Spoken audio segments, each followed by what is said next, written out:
Welcome to ARW. I'm Harold, and in this video, I was fixing to say today, but this is going to take more than one day. We're going to make the plastic parts for the pantograph, and I'll show you. There's three pieces like this, and there's a bunch like this. Some of them with big holes, and some of them with little holes. And there's four of these guys. And there's the bushings that go in here. And now I make a mistake on these bushings, and I'm going to leave it up to you guys to watch carefully. Watch what I do when I make these bushings, and you'll see some of you that are really sharp there catch the mistake that I made, and you'll see why I had to go back and make the darn things over again. That's kind of been a problem with these with this project. There's a lot of things I had to make over. Thankfully it was mostly small pieces, you know, and plastic and such as that, but it takes a lot more time than you would think. Whoever imagined there were that many pieces in a pantograph? So anyway, let's get started and see what we can turn out. Oh, before I get started, I went down to Cracker Barrel. Well, first I took the boss lady for physical therapy, and we got out of that about noon, and so she was hungry, not having had any breakfast or anything, and so we went down to Cracker Barrel and had a fine lunch.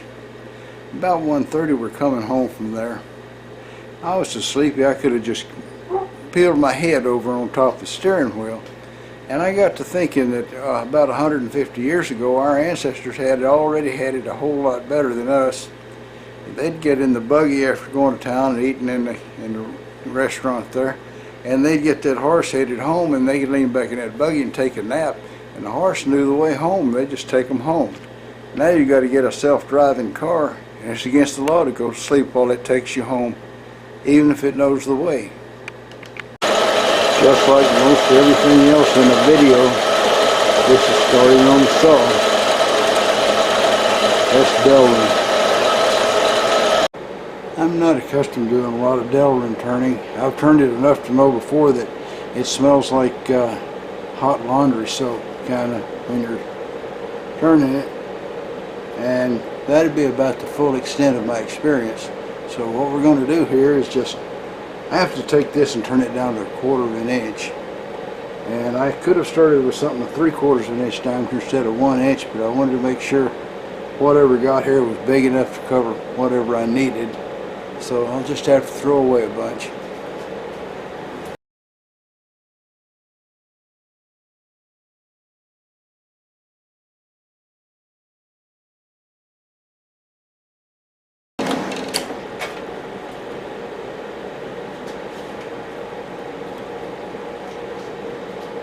This will be a long job, so I'll bring you guys back closer to the goal.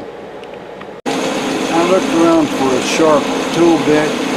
Rather than having to make a nice narrow sharp tool bit, I decided to use the parting tool, and it's doing a good enough job, slicing it right off of there. Of course, I've got a good 300 thousandths to go yet. Okay, we're down to about 248 thousandths. The specs call for 250 plus nothing minus 1. And I've got about a 4 thousandths taper from this end to this end. I may have to move the tailstock over a little bit, but I don't know. It's a mystery to me as to what I'm going to have to do really to get it just right. I think then I'm going to start cutting back toward the tailstock and see if that will help me some. I don't know if it will or not, but we're going to see. See how close I can get to this thing. Oh, get it in gear. I'm going to kind of clean this up a little bit here. I guess it didn't need cleaning.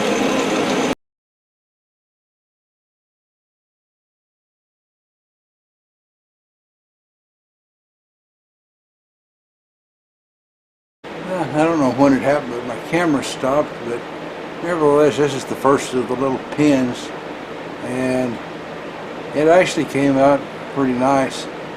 About a thousandth of fat right here in the middle. I'm sure that's from flexing away from the tool, but in all the spots that are going to have metal against them, it's looking really good. Now I've tried to make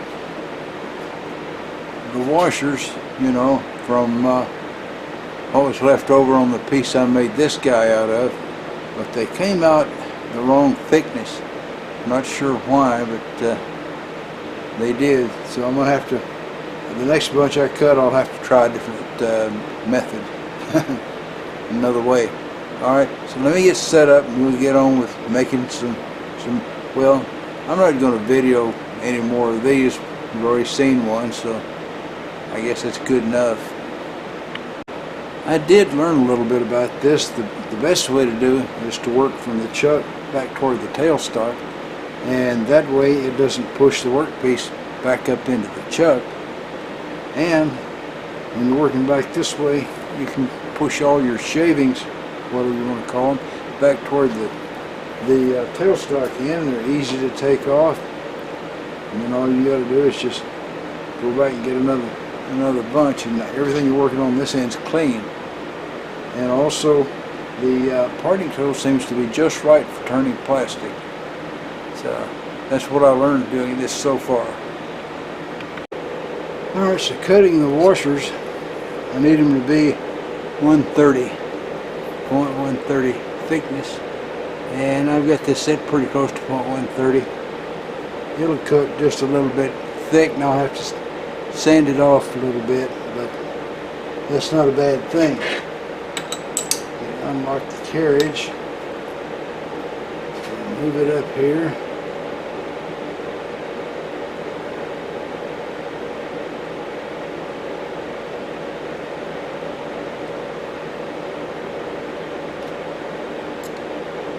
I'm going to have to take a little bit off of that to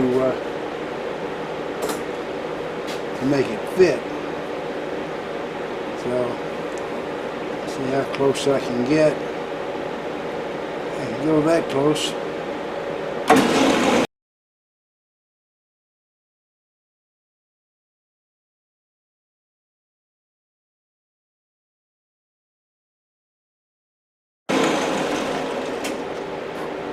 Alright.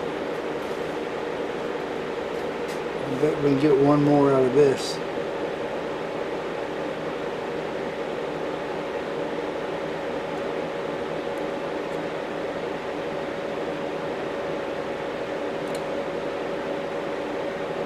Yeah,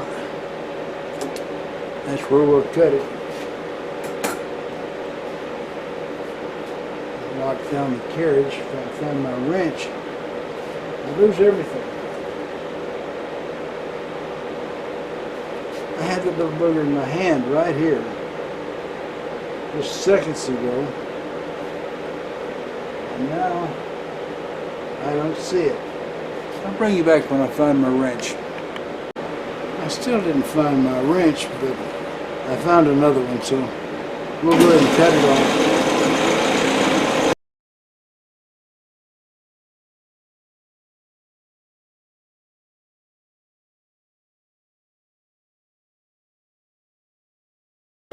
So that's 4, 5, that's 5. I just need one more. Alright, so I've got this tapping fixture, which I built in cooperation with Bruno Martini over at Engineered 3D. And well, I cast two of them, one for him, one for me. And he made the patterns for the casting. Well, when I was tapping these guys on the mill, I started from the blank end where it's not threaded, and it didn't go deep enough to thread all the way through. So I'm coming back over here with this tapping fixture and tapping this thing all the way through. Okay, and this is how it's supposed to work, of course.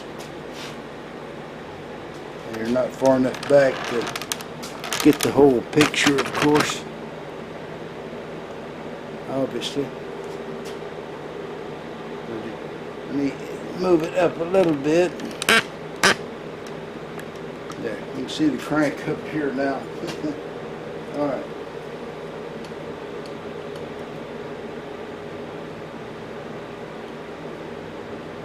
The way it holds the taps is I've got a bunch of little tap sockets that fit every size of tap there is.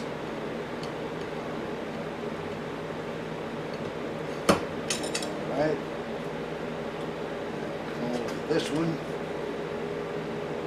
little tap magic on it. And I've got a hole, lift this up and show you, there's a hole right there so that the tap can go right down through it if it needs to. That means you have to sort of leave it setting a little bit off the table if your tap's going to go all the way through. Alright. This guy's going to hold itself while I crank in the threads.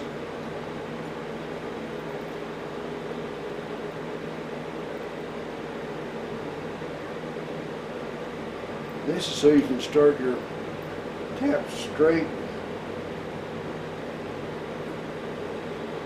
You don't have enough pull like this to, ordinarily I don't guess, to break them off. It's not real bad.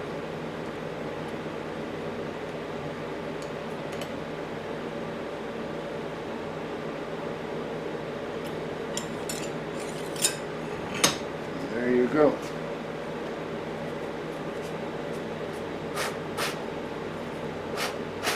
Those holes are tapped out, and you can see this is the crank on it. So I'm going to take the little fittings off. This guy stays on the tapping fixture. This guy's a tap socket, and this guy's a tap, believe it or not. The drawing calls for 2 grinder swivel bushings. And they have a flange and a smaller part that comes out and a hole in the middle. So I'm going to make the 2 of them at the same time here, and it's going to look like a spool. You know, like a spool you got thread on. And then I'll come right down the middle of it with my parting tool and part them off. 2 pieces from one. So what I'm going to have high sides out here, high sides out here, and a low center in the middle there. So away we go. Now cutting this stuff out in the middle here is going to be complicated a little bit by the strings that get caught inside the spool, but I don't believe that's really going to hurt me a lot.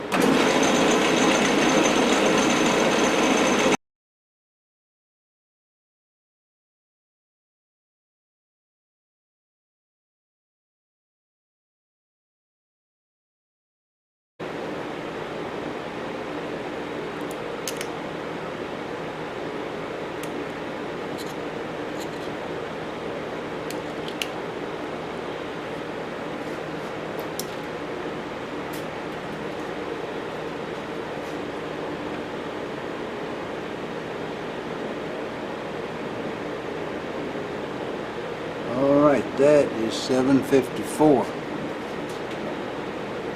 So we'll do a spring cut.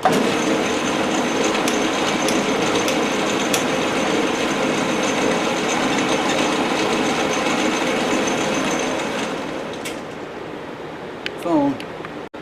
Okay, we want a .611 hole down the middle, and I'll have to bore that because I don't have a drill bit that size.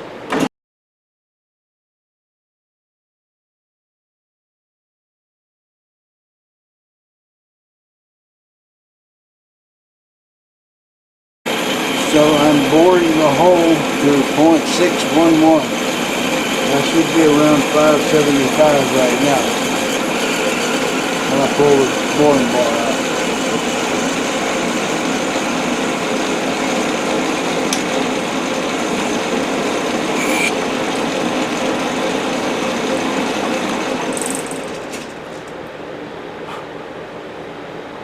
A lot of chips stay in there. Alright, that's looser than 575. I know it's written on here, yeah. 576. So I'm going all the way to 0.611, so I've got, you know, almost 30 thousandths to go. Okay, I'm set up, and I'm going to remove that with common ordinary hacksaw, because I don't want to move my boring bar in case I didn't get far enough in here.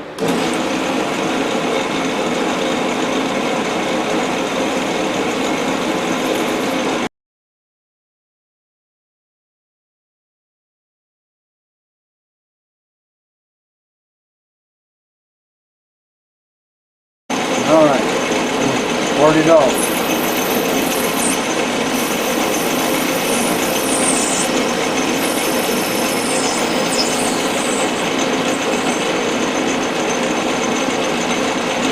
There's our second bushing. And it's done a lot better than I thought I'd do. Now that's about enough for today. I mowed the lawn and all that stuff today, and then come out and did this stuff. And being an old geezer, that ought to be about enough. So we'll take this up again tomorrow. After having parted these off and fit them into the little aluminum fitting, it came to me that I have totally messed up.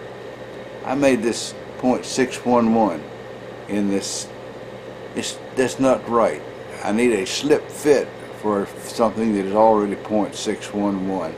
So I'm just going to do them over again. I'm just going to start on the end and make one, cut it off, and move on to the next one. And there's no point in doing video of that, but they'll be on there like that, and I'll just cut them off.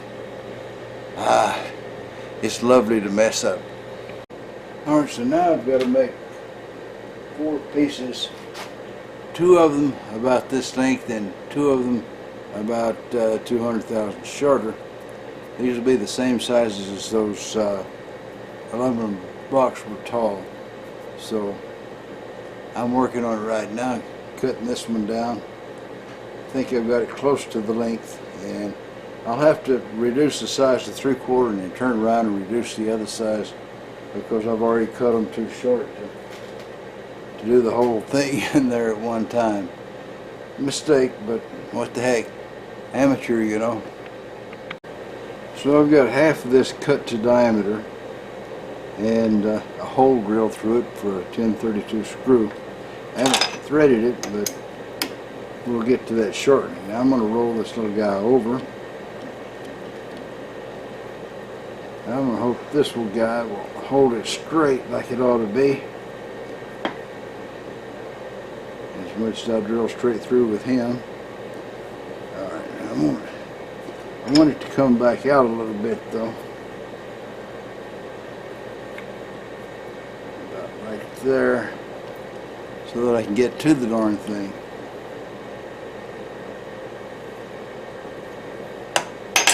Alright. Now then I'll take this side down to 3/4 of an inch, then I'll thread the little booger, and that'll be one done.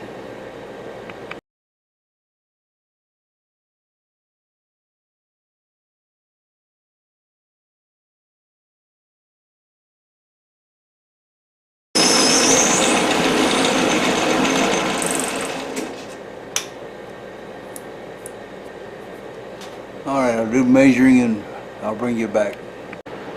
Okay, so I run the tap in this end. We'll call that a threaded end. And I'll take this thing out of here. I got it in low gear. It's not so easy to turn. Come on. Come on. Turn this thing around and run the tap in from the other side. And then I'll check the length, make sure that it's close to what we want, and go from there. Got a dial indicator set up here. I've run my tool tied up against the workpiece there, and I'll move down enough to make it come out right. Another phone call. Alright, so I need to trim off 20 thousandths. Bring this guy back. Move it over 20 thousandths on the micrometer. Well, dial indicator, whatever.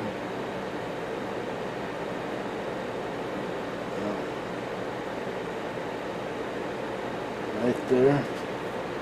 And we'll crank her up and slice it off. Get a slice off.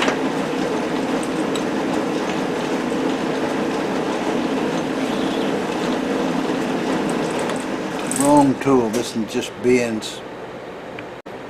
Alright, that's one finished. 3 to go. I'll do those off camera because it's just repetition.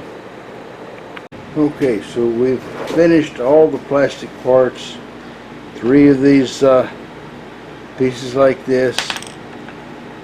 6 of one size hole and 2 of another size hole in the washers. These 2 guys that go in here for the grinder, and these 4 guys right here, 2 of one size and 2 of another. So now we're up to the last 4 pieces, which are all going to be, well, 2 of them are going to be steel and 2 will be aluminum, but that shouldn't take more than an hour or so to get that stuff done, maybe 2. So it's a long day. I'm knocking off for the day, and we'll try to get all the pieces made tomorrow, and if we have time we'll put it together. If we don't, we'll publish the video and we'll put it together in the next one.